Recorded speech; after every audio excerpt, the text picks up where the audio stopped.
Good evening and welcome to another in the series Snippets of the History of Jamaican Music.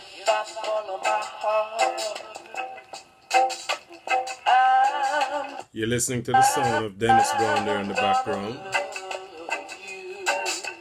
And today, being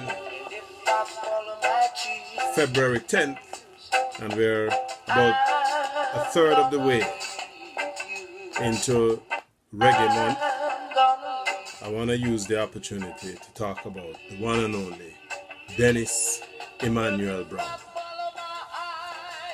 We're going to have to do this particular segment in more than one episodes because Dennis Brown, apart from being a favorite of mine, is one of the major sons of the music of Jamaica, and I really want to spend some time. Dennis was born on the 1st of February 1957, the same year that I was born, and as a youngster I genuinely loved his music and made every attempt at trying to sing Dennis's songs as I grew up.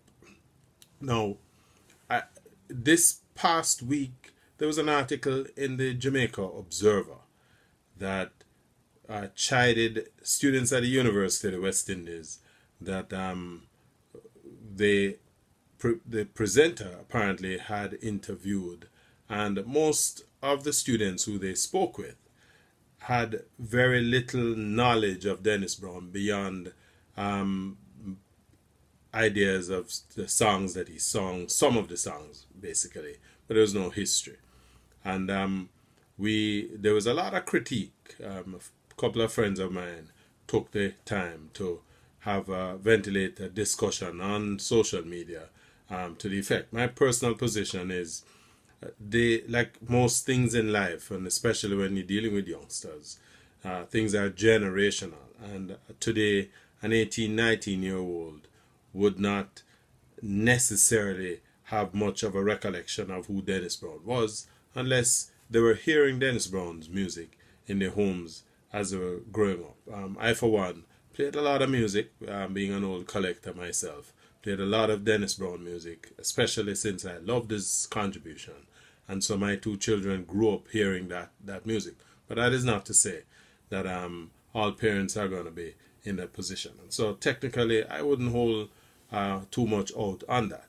That notwithstanding, though, I do believe that as a people, as a nation, we need to celebrate the contribution of our heroes, if you will, and regale them a lot more so that we can keep the memories alive. In fact, I noticed the current Minister of Culture, the Honourable Babsy Grange, decided to establish, and particularly with the announcement for Reggae Month, to establish a reggae museum, something that I believe is long overdue. But we will talk about that some more. Suffice to say that we want to focus on the Crown Prince of Reggae. In fact, the month of February also saw the birth of the Honourable Robert Nesta Marley, who himself was born on February 6th, but everything has been written about Bob Marley, and at another time we will use this series to talk about Marley and his contribution. But today we want to focus on Dennis Brown, who, as I said, born February 1st, 1957, grew up in the Orange Street, the corner of North Street and Orange Street in downtown Kingston. His father's name was Arthur Brown, named after my own father as well. And Arthur Brown was a journalist. He was also a script writer and an actor. And Dennis had a couple of brothers and a sister.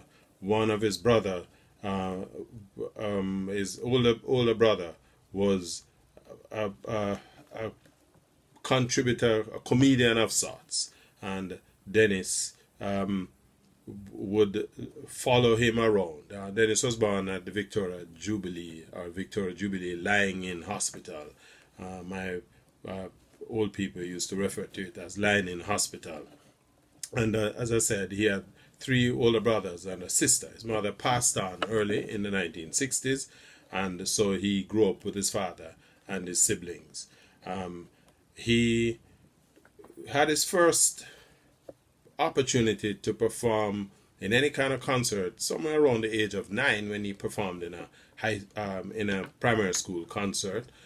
He had as his favorites, though, people like the late great Nat King Cole, Brooke Benton, Dean Martin, Frank Sinatra. These were his North American vocal idols. And of course, like most Jamaican singers, entertainers who grew up in that era, this was the music that they themselves would have been listening to. Because he lived in that Orange Street area as well, Dennis Brown was a regular at JJ's Records, which was in his neighborhood in the downtown Kingston area, and he would spend a lot of time there listening to the material that they were pumping out on the speaker boxes.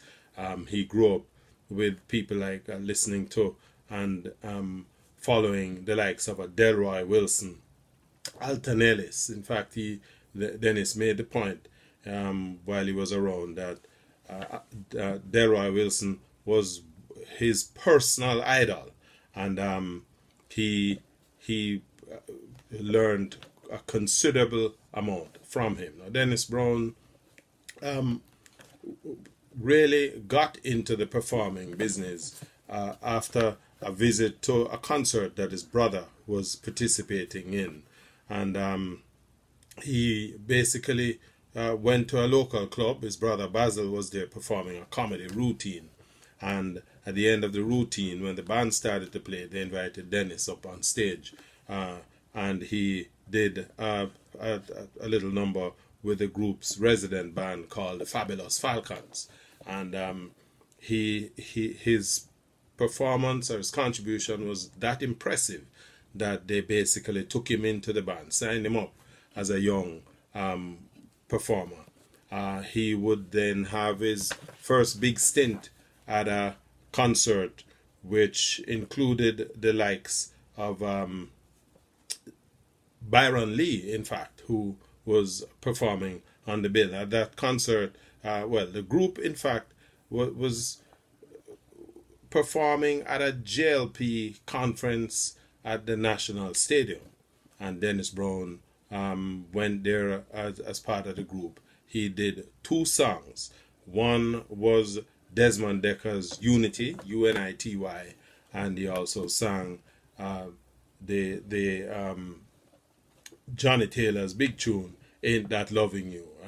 According to the scribes, when Dennis finished his performance, the concert goers rained a lot of money onto the stage, and Dennis basically took up that collection, if you will, and he used it to buy his first suit. Byron Lee, who liked what he saw, he was on the bill, and Byron Lee basically decided to tag him along into his road productions, and he would introduce Dennis Brown as the boy wonder when he himself backed some of the many visiting foreign acts that reigned in on Jamaica at the time. Now, as I said, Dennis Brown, he adored Delroy Wilson, and he also liked people like John Holt, Errol Dunkley, Ken Booth, and Bob Andy. In fact, it was as a consequence of this association that Dennis Brown hooked up with Derek Harriott, and he performed and recorded his first single at the young age of 11, a song called Lips of Wine, and I'm just going to give you a little taste of that as you talk about it.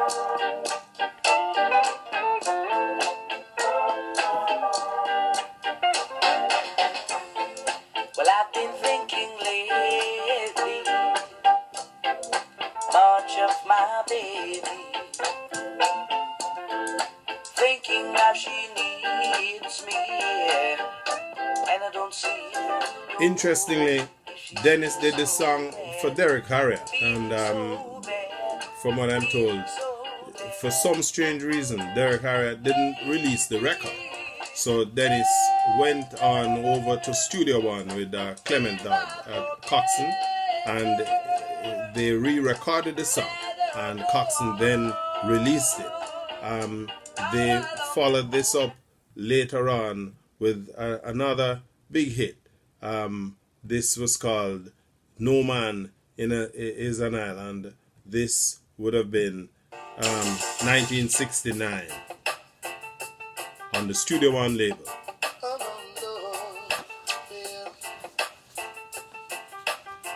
Just giving you a little taste of Dennis Brown.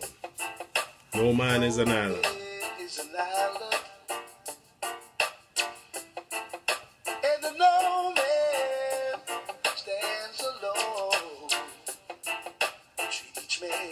As your brother, and remember each man's dream as your own. Now we need one another, yes, and we ought to try. This particular song had a tremendous amount of rotation within the record industry at the time, and keeping in mind that Dennis would have been only 12 years old, the song rotated for more than a year, and it became a huge hit in Jamaica at the time. Dennis Brown would go on to do more than a dozen records with Clement Dodd at the time, but of course, like most of the musicians, most of the singers of the period, he too suffered the same fate as them all. Dodd didn't really pay much, and so it was only a matter of time that Dennis would eventually move on to greener pastures. Not before, though, doing as well for Coxon, not a big tune, If I Follow My Heart, and he would then move on to Lloyd Daly, where he recorded a couple of songs, Baby Don't Do It and The Things in Life. With Prince Buster, he also recorded One Day Soon and If I Had the World. And Dennis had a reputation for singing with a number of record producers during his career, and again, as I said before, this segment, this piece we're doing here on Dennis Brown, I don't want to be truncating, because I genuinely believe that Dennis Brown is easily the biggest, outside of the Bob Marley, the Bob Marley characterization. Dennis Brown is easily the most influential, the most proficient recording artist produced out of Jamaica. He accumulated more than 75 studio albums, another more than 36 compilation albums on top of that, and he was responsible for putting out more than 300 singles. I wanna just leave that right there, and just line you up for the next stanza in this series. But in the interim, if you like this series, I'm gonna ask you to subscribe to my channel. The next time we get together, we're gonna take on part 2 of the Crown Prince of Reggae, Dennis Brown. I wanna just take the time as well to encourage you to visit my website at www.yardabroad.com, and I want you to just take the time and